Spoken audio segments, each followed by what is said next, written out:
parte 2. Ahí tenemos entonces, ya Jesús había advertido, vienen cosas muy distintas a las que ustedes esperan, porque mis pensamientos no son sus pensamientos, ¿verdad? Ni mis caminos son sus caminos. Aquí tenemos un Dios que desafía gran parte del sentido común, de la expectativa que el sentido común tiene para con él. Nos encontramos con un Dios que una vez más viene a ser como el poeta español nos lo recordaba, Dios viene a ser como nieve en el verano, viene a sorprendernos con realidades inéditas, con circunstancias que desafiaron gran parte, no solamente de nuestra agenda. Yo insisto, al ver esto y encontrarnos no solamente con una pandemia, ¿verdad?, que hoy afecta prácticamente a cada espacio del planeta, sino encontrarnos con que la convergencia de manifestaciones en donde la Tierra está dando testimonio de que está gimiendo. Nos encontramos ante la erupción volcánica, ¿verdad?, en el llamado Círculo de Fuego del Océano Índico, donde 15 volcanes de forma simultánea, según se nos relata en algunos portales, han hecho erupción de manera simultánea en este lugar del planeta, anticipando quizás la manifestación incluso de posibles movimientos telúricos. Ya ustedes conocieron la experiencia del tsunami en el 2004, donde más de 350.000 personas fallecieron, ¿verdad?, con este incidente natural. La presencia de una plaga de langostas en el este del África, donde más de 35 millones de personas estarán afrontando circunstancias de hambre, de padecimiento.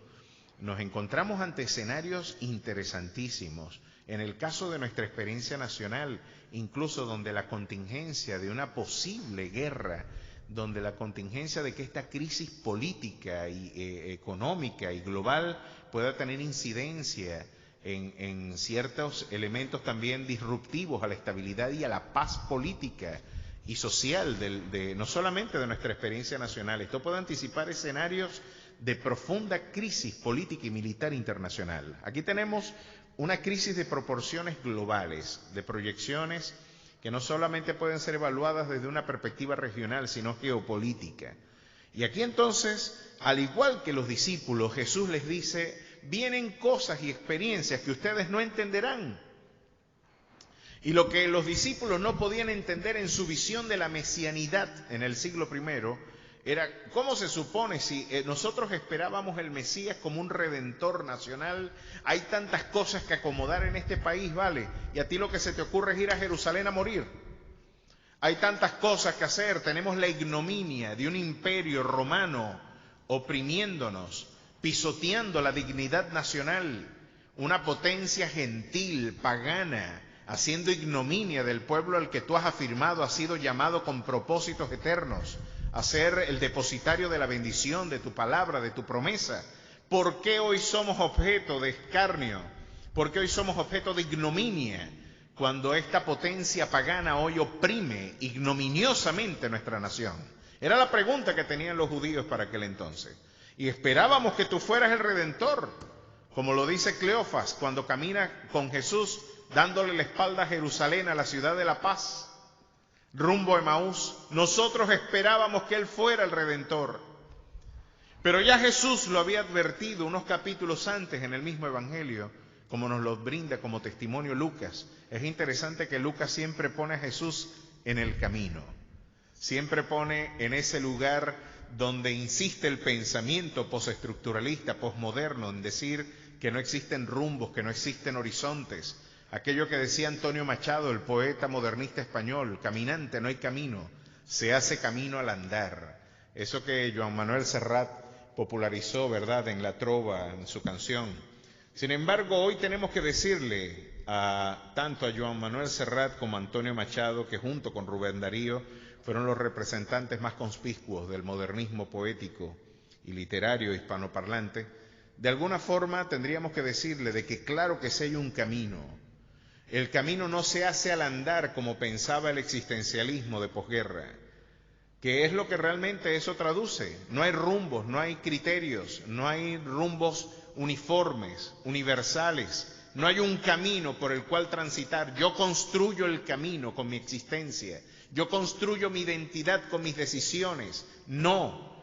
En Juan 14:6 Jesús levantó la mano frente a la desorientada voz, frente a la desorientada condición del hombre, preguntándose por cuál es la verdad, cuál es el camino, cuál es la vida. Y Jesús, en la polifónica, desorientada, sábado sensacionalizada cultura de hoy, sigue insistiendo y levantando su mano y diciendo: yo soy el camino, yo soy la verdad y yo soy la vida, y nadie va al Padre sino por mí.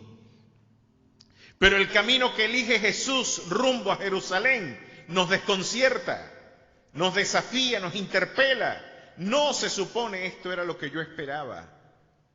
Esta vida que me están dando no se parece a la que yo soñé. Nos recordaba el cantor del pueblo Alí Primera en una de sus canciones. Parece que no es lo que yo esperaba, vale. Sin embargo, miren esto. A pesar de no entender a Jesús, ellos decidieron seguirle. Y pienso que es lo que usted hoy debe ejercitar como criterio de fe. En esta experiencia de los discípulos, en el capítulo 18, cuando Jesús anticipa su agenda, cuando les dice: yo voy a Jerusalén, no a derrocar el gobierno, no a tumbar a Herodes y a Pilatos y por supuesto al imperio romano que oprime a esta tierra. No, yo voy a cumplir una agenda mucho más sublime, mucho más ambiciosa, algo que ustedes todavía no pueden entender. Ustedes querían que yo tumbara un gobierno y yo fue a tumbar el imperio de Satanás. Vine a tumbar el imperio de Satanás, que era el pecado. Ustedes querían redención política y yo les di una redención eterna. Ustedes querían una vida terrenal, yo vengo a darles una vida eterna y celestial. Ustedes querían una ciudadanía terrenal, temporal, pues yo les he venido a dar una ciudadanía eterna, celestial, sempiterna, incorruptible. Ustedes querían promesas corruptibles, yo vengo a darles una promesa incorruptible. Siempre el Señor nos dará y hará más allá de lo que pedimos o entendemos. Por eso usted hace bien en seguirle, en adorarle, en elevar clamor, adoración, ruego ante su presencia. A pesar de no entenderle, la orden es seguirle. A pesar de no entender, porque sin duda alguna, como nos lo recordaba brillantemente, en este portal Edwin subió un video extraordinario de nuestro hermano Antonio Cruz, a quien yo considero, y no solamente yo, consideramos toda la comunidad cristiana hispanoparlante, quizás el máximo expositor de la apologética hispanoparlante también. El hermano Antonio Cruz nos decía: estamos ante realidades que superan nuestro entendimiento. Estamos ante realidades que no siempre tenemos respuestas ante ellas. La iglesia también sabe lidiar con el misterio. Y la forma en la que la iglesia de alguna forma afronta la realidad del misterio es aferrándose a las promesas evidentes e incontrovertibles del carácter de nuestro Dios. Hay cosas de Dios que jamás entenderemos. Hay decisiones de Dios que solamente la eternidad, quizás hoy podemos ver por un espejo oscuramente, sin tener una perspectiva exacta de las realidades que nos revela, ¿verdad?, nuestras circunstancias y nuestras contingencias temporales. Pero la eternidad promete revelarnos, ser conocidos como fuimos conocidos. Tendremos una percepción integral del proyecto y del propósito divino. Pues hay cosas que Dios decide que solo la eternidad las revelará. Y no nos resta sino asumirlas con convicción de esperanza. Pero en medio de la incertidumbre hay certidumbres, hay instituciones conceptuales, hay verdades meridianas que permanecen firmes en medio de las contingencias, de la tormenta, en medio de la incertidumbre del mañana. Y estas tres ideas que yo quiero compartir contigo son estas certezas en medio del laberinto oscuro de nuestra vida, es que Dios es amor. Tú debes seguirle a pesar de no entenderle, porque Él te ama. Y cuando tú te preguntas, ¿y cómo yo sé que Dios me ama, vale?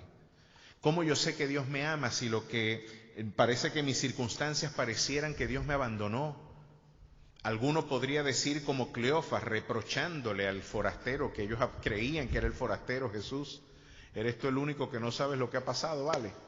Es que no te has enterado que nosotros esperábamos que Él nos redimiera.